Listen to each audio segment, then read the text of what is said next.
Thanks a lot, Sarah. That was great. Tobias. Thank you.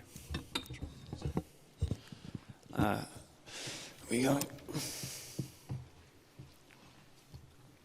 Great, thank you. Took me ages to do that this morning.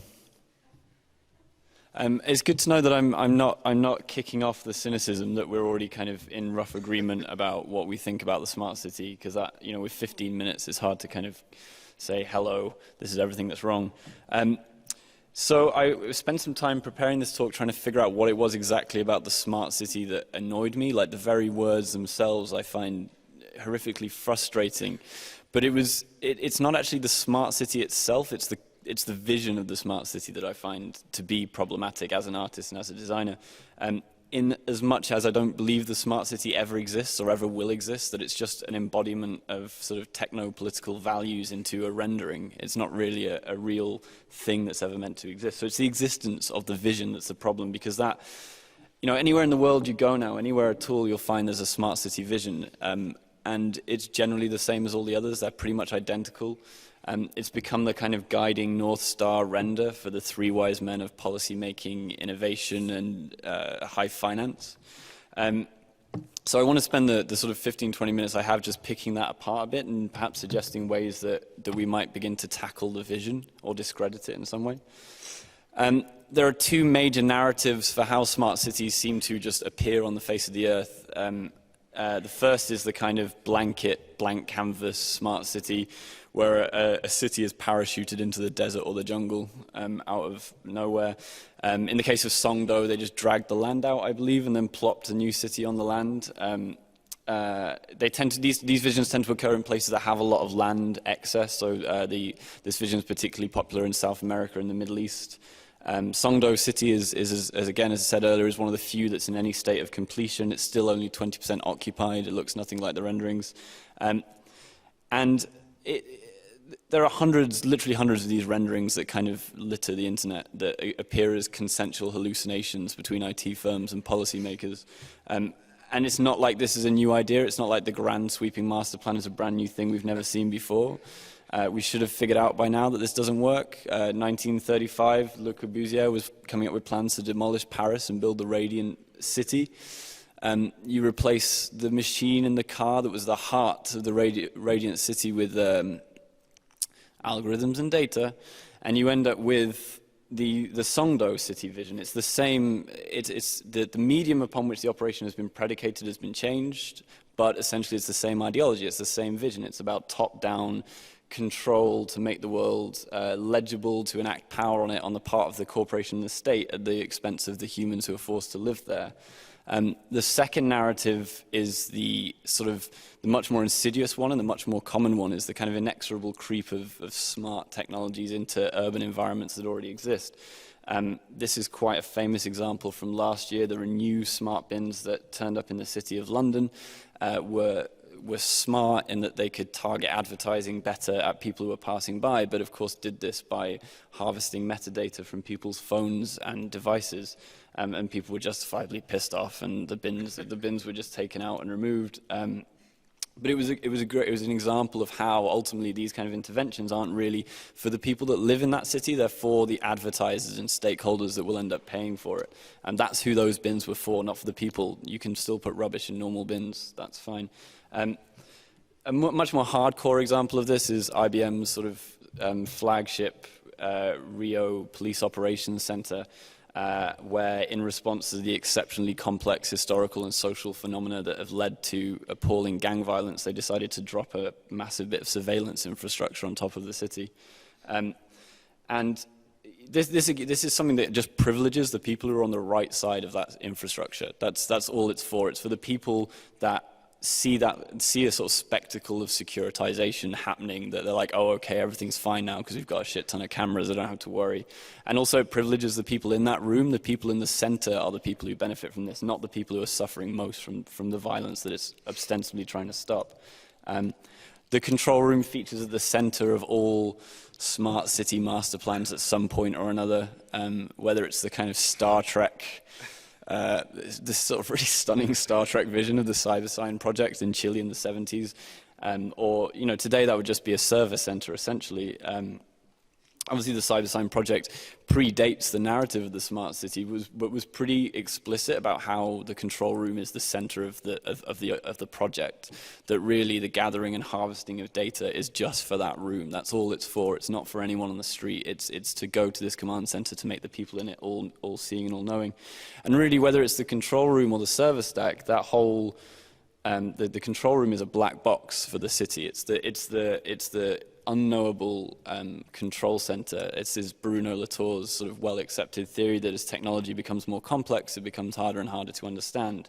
And the black box, the problem with the black box is it is disposed towards exploitation. As soon as the black box exists, it's like, someone with a black box can't help but exploit the black box. Facebook last year were forced to apologize for psychologically manipulating users in the name of improving consumer experience, because you can just say that and get away with anything nowadays. But it was the black box of Facebook that enabled the deception. It was the fact that it was a system that people couldn't understand, a system that they'd kind of been lulled into a sense of security with, a system whose intentions and processes were unknowable, that made it that made it easy to deceive people with, that made it easy to psychologically manipulate people with. And it's fine and it's Facebook, and if we were really that bothered, we would just delete our profiles. But the Facebook is like the framework model that the entire social structure of the smart city is modeled on. This idea of profiles and connectivity and apps and links and everything being shared and open. And if that's so vulnerable already without being connected to your house or your workplace, then we can take this as a sign of trouble. And it's not just corporations that might make use of this. Last year, again, as part of the NSA revelations, the Art of Deception manual was released was leaked from JTRIG operatives, which showed ways that you could utilize social networks and communication networks to deceive people and to lie to them, manipulate them, and to get them to say or do things that they might not otherwise do if they weren't sort of being manipulated in such a way. And if that's a manual that evolved over hundreds of years of the evolution of the communication infrastructure that grew up next to the state, that stuff's just going to be bootloaded into the smart city. That's going to be on the startup drive. That's not even going to be like installed later. You can just assume that that's going to come with the operation in the first place. And, as above, so below, right? If it's on the internet, it can be hacked, and your smart city will be on the internet, and it will be hacked. Hackers are now getting very good at hacking smart connected objects. The protocols are all in place. It's totally doable. Nest was hacked last year quite a few times to great aplomb over a distance indirectly, but also used as a zombie node in DDoS attacks, so used as a node for to attack other people. And the important thing here, the important distinction to make, that this is hacking of objects that are designed to keep you alive as a biological animal. The Nest isn't just a phone or a bit of office stationery. It's actually keeping you heated and with electricity and water, and it's on the network, and it's just as vulnerable as anything else that's on the network. I spent a lot of time recently talking about how there's something about a future of black boxing, connected devices, and our human fallibility to be deceived that might lead to a new kind of age of haunting, where, in the sense that we have devices that are connected to networks and maybe performing actions that we haven't asked them to do, or doing things that we're not sure why they're doing. And some of these things may be actively hostile to you as a human. And it's not hard to imagine the smart city somehow becoming inexplicably hostile against you for no reason, through some glitch or through someone's malevolence. And I think for me, and we've all outlined our problems with the smart city, for me the problem is quite specific. It's that the smart city asks us to trust our lives in systems and processes that have proven themselves to be fundamentally untrustworthy. And that is, for me, the root of the problem. So it's a trap. So we know it's a trap. We know it's a flawed vision, right? We're all here in this room listening to this and all talking about the same stuff because we know this is a problematic vision that is not kind of what we want for our future. So what exactly can we do about it? And I guess this is where this might lead into some of the discussion we have later. Regrettably, the much more realistic but horrifying vision where we suffer the ravages of climate change and the continued growth of inequality is just not sexy for shareholders. So it's very hard to sell that to people as a kind of thing to invest in.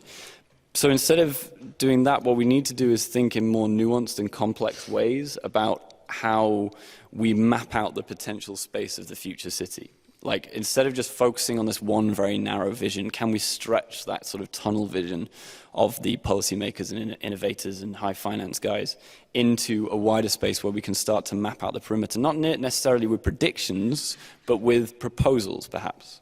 The project I've got on exhibition downstairs in the gallery has a look at the flip side of the smart city, what the kind of the crater left by the smart city on the rest of the world is, in that a fictional town is turned into the labor and ecological sink for the invisible smart city that's elsewhere. So we're examining the costs, the unspoken costs that are never talked about in the vision.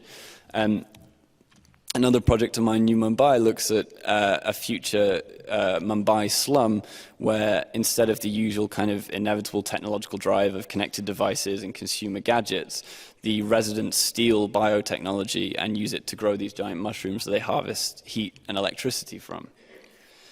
And there are hundreds of these kind of projects. These aren't, these are just two of mine. There are hundreds of these. They're everywhere. They fill blogs and books the world over. But there's still kind of a problem with them, which is that the guys who are the architects of the smart city don't really give a shit about what we think about the future city, which is a real kind of,